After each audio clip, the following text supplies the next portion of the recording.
علامہ خالد محمود فرماتے ہیں ایک عالم کی شکایت لوگ میرے پاس لائے، اور عالم کی شکایت اس لیے لائے کہ ہمارا امام ہے اور ہم نہیں چاہتے کہ اس کے پیچھے نماز پڑھیں کیونکہ اس کا عقیدہ بگڑ گیا ہے۔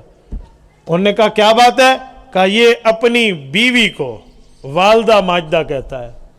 بیوی کو، جب بیوی کو کوئی والدہ ماجدہ کہہ دے تو یہ ذرا بیوی کو ماں بڑا ہی کھڑوتے حیران کو ماں بڑا انہیں بھی جو نماز تھی سی، یہ جملہ لڑائی پڑ گئی، پھڈا پڑ گیا، اس امام کو لے کر آگئے۔ حضرت علامہ خالد محمود نے فرمایا آپ نے بات پوری کر لی، اب میں ان سے بھی پوچھوں تو بات دونوں طرف پوچھنی چاہیے۔ علامہ صاحب نے ان سے پوچھا آپ کہتے ہو؟ انہوں نے کہا جی میں کہتا ہوں۔ انہوں نے کہا کیوں؟ انہوں نے کہا جی میں اپنی بیوی کو اچھے نام سے بلاتا ہوں۔ میری بیوی سے میری دو بیٹیاں ہیں، ایک بیٹی کا نام ہے ساجدہ، ایک بیٹی کا نام ہے ماجدہ۔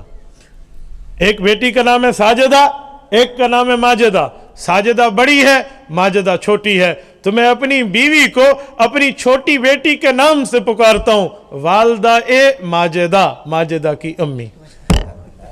اب بات کھلی تو مسئلہ نکھر آیا نا، تلنے والا مار کا فتوی لاتے بیٹھو والدہ ماجداد ہے، تو بات پوری سننی چاہیے نا۔ جب بندہ بات پوری سنے تو مسئلہ نکھر کے سامنے آ جاتا ہے۔